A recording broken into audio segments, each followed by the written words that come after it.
ሰላም ጤና ይስጥልን ውድ የዋልያ ሚዲያ ቤተሰቦች የዕለተ ዓርብ መረጃዎችን እናልፋለን። በመጀመሪያም አጫጭሮቹን የፈጥኖ ደራሽ ኃይሉ በአሁኑ ሰዓት ከካርቱም ከተማ በድልድይ አቋርጦ እየወጣ መሆኑን አልጀዚራ ዘግቧል። ካርቱም ነፃ ወጣለች ሲሉም ተደምጠዋል። አልቡርሃን ሱዳን ከተማ ውስጥ ገብተዋል። በዚህ ላይም ሰፋ ያለ ማብራሪያ ይዘናል። ሰዓቱን ጠብቆ ወደ እናንተ ይደርሳል። የፋኖ ታጣቂዎች በሚፈልጓቸው የአውሮፓ ሀገሮችና አደራዳሪዎች አማካይነት ድርድር እንዲደረግ መንግስት መፍቀዱን የአማራ ክልል የሰላም ምክር ቤትም አስታውቋል። በዚህ ላይም ሰፋ ያለ ማብራሪያ ይዘናል። ሰዓቱን ጠብቆ ወደ እናንተ ይደርሳል። ከአሜሪካ ጋር ያለን ግንኙነት አብቅቷል ሲሉም የካናዳው ጠቅላይ ሚኒስትር ማርክ ካርኒም ዘገቡ። በምን ጉዳይ ነው እንዲህ ያሉት? በዚህ ላይም ሰፋ ያለ ማብራሪያ ይዘናል። ሰዓቱን ጠብቆ ወደ እናንተ ይደርሳል። በቀጣይ መረጃ ሰው ሰራሽ አስተውሎት በሚቀጥሉት 10 ዓመታትም ሐኪሞችንና መምህራንም ይተካል ሲሉም ቢል ጌትስ ተናገሩ። በዚህ ላይም ሰፋ ያለ ማብራሪያ ይዘናል። ሰዓቱን ጠብቆ ወደ እናንተ ይደርሳል። ዝርዝር መረጃውን ከማየታችሁ በፊትም ይህን ቪዲዮ ሰብስክራይብ፣ ላይክ ማድረጋችሁንም እንዳትረሱ። ወደ ዝርዝር መረጃ ማለፍን የካርቱም አየር ማረፊያ ግጭቱ ከተጀመረ እንደ ኢሮፒያን አቆጣጠር ከሚያዝያ 2023 ጀምሮ በኮማንደር መሐመድ ሐምዳን ዳጋሎ በሚመራ የፈጥኖ ደራሽ ኃይልም ቁጥጥር ስር ነበረ። በጀነራል አብዱል ፈታህ አልቡርሃን የሚመራው የሱዳን ጦርም ከቅርብ ሳምንታት ወዲህ ድል እየተቀዳጀም ይገኛል። ጦሩ ባለፈው ዓርብ የፕሬዝዳንታዊ ቤተ መንግስቱን ብሔራዊ ባንኩን መልሶ መቆጣጠሩም ይታወሳል። የሱዳን ጦር ኃይሎች አዛዥ አብዱል ፈታህ አልቡርሃን በአልጀዚራ በተለቀቀ ቪዲዮ ካርቱም ነፃ ወጣለች ሲሉም ተደምጠዋል። ቪዲዮው ሁለት የሱዳን ወታደሮች በኳርቱም ዓለም አቀፍ አውሮፕላን ማረፊያ የሱዳን ባንዲራ ከፍ አድርገው ሲያውለበልቡም ታይተዋል። ወደ ቀጣይ መረጃ ስናልፍም ብርጌድ ንሓመዱ የተባለ የኤርትራ መንግስት ተቃዋሚ ቡድንም በጀርመን እየታደነ ነው። የጀርመን አቃቢ ሕግም ቢሮ ብርጌድ ንሓመዱ የተባለ ቡድን በመመስረትና አባል በመሆንም የተጠረጠሩ ሰዎች ላይ ከፍተኛ አሰሳ መካሄዱንም አስታውቋል። ብርጌድ ንሓመዱ የኤርትራ መንግስት ለመጣል ያለው ዓላማ አቀፍ ትስስር ያለው ኔትወርክም እንደሆነ መቀመጫውን በካርልስ ሩህ ያደረገው የጀርመን አቃቢ ሕግ ቢሮም አስታውቋል። አሰሳው ያነጣጠራቸው ተጠርጣሪዎች ብርጌድ ንሓመዱ ውስጥም ከፍተኛ የአመራርነት ቦታ ያላቸው መሆናቸውንም የምርመራ ውጤቶቹ እንደሚያሳዩም መስሪያ ቤቱ አስታውቋል። ብርጌድ ንሓመዱ በሄሰን ግዛት በምትገኘው ጊሰን ከተማ ውስጥም በጎርጎሮሳውያን ነሐሴ 2022 እና መስከረም 2023 የኤርትራ የባህል ፌስቲቫል ላይ የተቀሰቀሱ ኃይለኛ ሁከቶችን በማደራጀትም ነው የወነጀላቸው። በመስከረም 2023 በስቱትጋርት ከተማ በኤርትራውያን ማህበረሰብ ላይ ለተፈጠረ ሁከትም ብርጌድ ንሓመዱን ተጠያቂም ያደርጋል። በሁከቶቹ በርካታ የፖሊስ መኮንኖች መገደላቸውንም የጀርመን አቃቢ ሕግ ቢሮ ባወጣው መግለጫ አስታውቋል ሲልም የጀርመን ድምጽ ሬዲዮ ዘግቧል። ወደ ቀጣይ መረጃ ስናልፍም የፋኖ ታጣቂዎች በሚፈልጉባቸው የአውሮፓ ሀገራት አደራዳሪዎች አማካይነት ድርድር እንዲያደርጉ መንግስት መፍቀዱን የአማራ ክልል የሰላም ምክር ቤትም አስታውቋል። የምክር ቤቱ ሰብሳቢ የሆኑት አቶ ያየህ ይራድ በለጠ ምክር ቤቱ 2 ዓመቱን ሊደፍን የተቃረበውን የአማራ ክልል ጦርነት በሰላማዊ መንገድ ለመፍታትም ሁለቱንም አካላት ወደ ድርድር እና ውይይት እንዲመርጡ ጥረት በማድረግ ላይ መሆኑንም ለዶይቼ ቬለ ገልጸዋል። በዚህም በሁለቱም አካላት በኩል ለውይይት ለድርድር ፈቃደኝነት መታየቱን ገልጸው የፌዴራል መንግስት በየጊዜው ለሰላምና ለድርድር ምቹ ሁኔታ እንዲፈጠር ዝግጅቱንም በተደጋጋሚ ገልጿል። በፋኖ ወገኖች በኩልም በመናደርገው ግንኙነት ድርድርና ውይይቱን እንደማይጠሉም ነግረውናልም ብለዋል። የአማራ ክልል የሰላም ምክር ቤት በክልሉ የሚንቀሳቀሱ የፋኖ ታጣቂዎች እና በመንግስት መካከል እየተካሄደ የሚገኘው ጦርነት በውይይትና በድርድር ለመቋጨትም የአመቻችነት ሚናውን እንዲወጣ ሰኔ 18 ቀን 2016 ዓ.ም መመስረቱም የሚታወስ ነው። በቀጣይ መረጃ ከአሜሪካ ጋር ያለን ግንኙነት አብቅቷል ሲሉም የካናዳው ጠቅላይ ሚኒስትር ማርክ ካርኒም ዘግቧል። የሊበራል ፓርቲው መሪ በኢኮኖሚ በደህንነትና በወታደራዊ ስርዓት ከጥንት እስከ ዛሬ የዘለቀው ከአሜሪካ ጋር ያላቸው ግንኙነት ማብቃቱንም ከካቢኔው ስብሰባ በኋላ ለጋዜጠኞች በሰጡትም መግለጫም ተናግረዋል። ጠቅላይ ሚኒስትሩ ይህንን ያሉትም የዶናልድ ትራምፕ ወደ አሜሪካ የሚገቡ ተሽከርካሪና የተሽከርካሪ መለዋወጫቸው ላይ ትላንት ዕለትም ያስተላለፉትን የ25 በመቶ የታሪፍ ጭማሪም ተከትሎ ነው ብለዋል።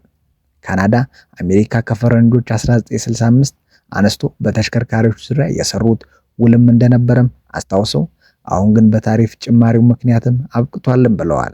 ከዚህ በኋላ ካናዳውያን ራሳቸው የሚቆጣጠሩት ኢኮኖሚ መገንባት አለባቸው፣ ከሌሎች ሀገራት ጋር ያላቸው ግንኙነት እንዲሁም ማጤን ይገባልም ሲሉም ተደምጠዋል። ዶናልድ ትራምፕ ባለፈው ወር ከካናዳ ወደ አሜሪካ የሚገቡ የአልሙኒየም እና ብረታ ብረት እንዲሁም ሌሎች ምርቶች ላይም የ25 በመቶ ታሪፍ ጭማሪ ማድረጋቸውም ይታወሳል። አሁን ላይ ደግሞ ካናዳን ጨምሮ በአውሮፓ የሚገቡ ማንኛውም ተሽከርካሪዎች ላይ ሌላ የ25 በመቶ የታሪፍ ጭማሪም አስጸድቀዋል። ጭማሪው ከመጪው ሚያዝያ 2 አንስቶ ተግባራዊ ይደረጋልም ተብሏል። የአውሮፓ ህብረት የአሜሪካን ኢኮኖሚ ለመጉዳትም ከካናዳ ጋር ያለውን ግንኙነት ካላቆመ ሌላ የታሪፍ ጭማሪ ይጠብቃቸዋል ሲሉም ትራምፕ ተናግረዋል ሲልም ቢቢሲ ዘግቧል። በቀጣይ መረጃ የማይክሮሶፍት መስራች ቢል ጌትስ በቅርቡ በኔትፍሊክስ በተዘጋጀው የዓለም የወደፊት ዕጣ ፈንታ ላይ ያተኮረ ውይይት ባደረጉበት ንግግር ሰው ሰራሽ አስተውሎት ወይም አርቲፊሻል ኢንተለጀንስ በሚቀጥሉት 10 ዓመታት ውስጥም በርካታ ሐኪሞችና መምህራን እንደሚተካም ተናግረዋል።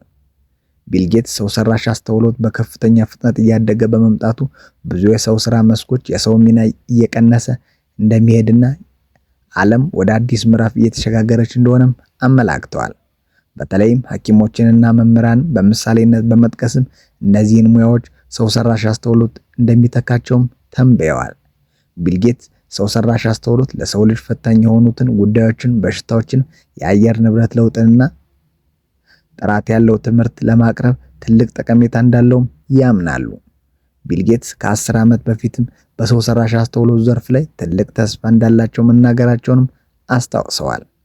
ይህ ትንበያ ሰው ሰራሽ አስተውሎት በዓለም ላይ ሊያስከትል የሚችለውን ሰፊ ለውጥም የሚያሳይ ሲሆንም በተለይ በሙያ ዘርፎች ላይ ያለውን ተጽዕኖም አስመልክቶ ትልቅ ውይይትም አስነስቷል ሲሉም ተናግረዋል ቢል ጌትስ። በቀጣይ መረጃ በግብጿ ከተማ ሁርጋዳ አቅራቢያ በቀይ ባህር አንድ የቱሪስት ሰርጓጅ መርከብ ሰጥማ የ6 ሩሲያንም ቱሪስቶች ሕይወትም አለፈ። ሐሙስ በአገሬ ሰዓት አቆጣጠር 4 ሰዓት ላይ ከሰጠመችው ሲንድባክ በተሰኘችው መርከብ 39 ሰዎችን በሕይወት መታደጉንም እንደተቻለ ባለስልጣኑ ገልጸዋል። 9 ሰዎች የቆሰሉ ሲሆኑ ከነዚህም ደግሞ የአራቱ የከፋ ጉዳት ላይ ተገኝተዋልም ብለዋል። ከሟቾች መካከል 2 ህጻናት መሆናቸውን የሩሲያ ባለስልጣን ዋቢ አድርጎ የሩሲያ ዜና አገልግሎት ታስም ዘግቧል። ባለስልጣናቱ አሁንም ምርመራ እያደረጉ ሲሆን መርከቧ የሰመጠችበት መንስኤ እስካሁን ድረስም አልታወቀም። በቀይ ባህር ላይ የቱሪስት መርከብ ስትሰጥም ከቅርብ ወራት ወዲህም ይህ ለሁለተኛ ጊዜ ነው። በህዳር ወር ማርሳለም በተሰኘው ስፍራ አቅራቢያ አንድ ጀልባም የመገልበጥ አደጋ የገጠማት ሲሆንም በዚሁም 11 ሰዎች ዳብዛቸው እንደጠፋም ቀርቷል። ግለሰቦቹም እንደሞቱም ይታመናል። ሲንድባድ ለተወሰኑ ዓመታት የቱሪስት ሰርጓጅ መርከብ ሆኖ አገልግሏል።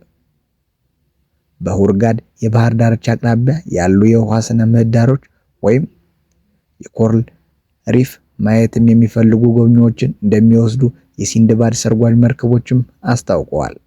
የቀይ ባህር አስተዳዳሪ አምር ሐኒፍም በሰርጓጅ መርከቧ ተሳፍረው የነበሩ 45 መንገደኞች ከሩሲያ፣ ከኖርዌይ እና ከስዊድን አገራት የተወጣጡ መሆናቸውን ገልጸዋል። ወደ ቀጣይ መረጃ ስናልፍም በቅርቡ በደቡብ ሱዳን መሪዎች መካከል የተፈጠረው አለመግባባት ሀገሪቱን ወደ እርስ በርስ ጦርነት ሊያስገባት ጫፍ ላይ መድረሱንም የገለጸው የተባበሩት መንግስታት ጉዳዩ አፋጣኝ መፍትሄ የሚሻ ነው ሲሉም ገልጸዋል። የተባበሩት መንግስታት ቃል አቀባይ ስቴፈን ዱጃሪ የደቡብ ሱዳን መሪዎች ፕሬዝዳንትም ሳልቫኪርና ምክትል ፕሬዝዳንት ሪክ ማቻር እልህ መጋባታቸውን ወደ ጎን ብለው ለሰላም በጋራ እንዲሰሩም ጠይቀዋል። የደቡብ ሱዳን ህዝብ እርስ በርስ ጦርነት ይከሰታል በሚልም ከፍተኛ ጭንቀት ውስጥ ይገኛልም ብለዋል። በአሁኑ ወቅትም ደቡብ ሱዳን በኢኮኖሚ መላሸቅ፣ የአየር ንብረት ለውጥና በጦርነት ስጋት ምክንያትም ወደ 9.3 ሚሊዮን ዜጎች የሰብአዊ እርዳታ እንደሚያስፈልጋቸውም የተባበሩት መንግስታት ድርጅትም አስታውቋል። የመንግስታት ድርጅት የሱዳን መሪዎች በግል ስሜታቸው ይልቅም የህዝብን ፍላጎት እንዲያስቀድሙ ጥሪ አቅርቧል ሲልም የዘገበው አናሎዱ ነው። ወደ ቀጣይ መረጃ ስናልፍም አርቲስት ቶኪቾ ወይም ዮሐንስ በቀለ በሲዳማ ክልል የተንሰራፋውን የመልካም አስተዳደር እጦትንም የተደራጀ ሌብነት፣ የሙስና ቅሌት እንዲሁም አፈና በተመለከተም በማህበራዊ ሚዲያ ጠንከር ያለ ትችትም በተከታታይነትም መሰንዘሩን ተከትሎ የክልሉ መንግስት ትችቱንም መቋቋም ተስኖት በገጽታ ስራ ላይ ተጠምዷል የሚሉት አስተያየቶችም ሰጪዎች ተበራክተዋል። የዘንድሮ የሲዳማ ብሔር ዘመን መለወጫ ፊቼ ጨምበላላ ላይ የአርቲስት ሙዚቃ እንዳይከፈት የክልሉ ፕሬዝዳንት አቶ ደስታ ሌዳሞ ትዕዛዙንም ሐዋሳ ከተማ ጨምሮ ሌሎች አካባቢዎችም ተግባራዊ የሆነ እንደሆነም የማለዳ ምንጮችም አነስተዋል። ሚዲያችን ያነጋገራቸው የሐዋሳ ከተማ የንግድ ተቋማትም የአርቲስቱ ሙዚቃ እንዳይከፈት በከባድ ማስጠንቀቂያ ጭምር እንደተነገራቸውና የሚከተላቸው ቅጣትም በመስጋት የቶኪቾን ዘፈን በመክፈት መቆጠባቸውንም ተናግረዋል። በሌላ በኩል በሐዋሳ ከተማ በክልሉ መንግስት ሴራ በደበዘዘው የፊቼ ጨምበላላ በዓል ዋዜማ ላይ የመንግስት ሹመኞች በየክፍለ ከተማው ድንኳን በመትከልም ትዕይንት በሚያሳዩበት መርሃ ግብር ላይም አንድም ቦታ የአርቲስቱ ሙዚቃ ሳይሰማ መዋሉንም ከየአካባቢው ማህበረሰብ ለሚዲያችን የደረሰው መረጃም ያመለክታል። አርቲስት ዮሐንስ በቀለ ሙዚቀኞቹም የፊቼ ጨምበላላ ድምቀት ነው ያሉትም አስተያየት ሰጪዎቹ ይህ አካሄድም የክልሉ መንግስት አምባገነናዊ አፋኝነት ከማረጋገጡም በላይ የህዝቡን እሴትም ለመናድ የሄደበት አደገኛ ርቀት አንዱ አካል ነው ሲሉም ተደምጠዋል። የዕለቱን መረጃ በዚህ ጨረስን። በቀጣይ እስከምንገናኝ ቸር ቆዩልን።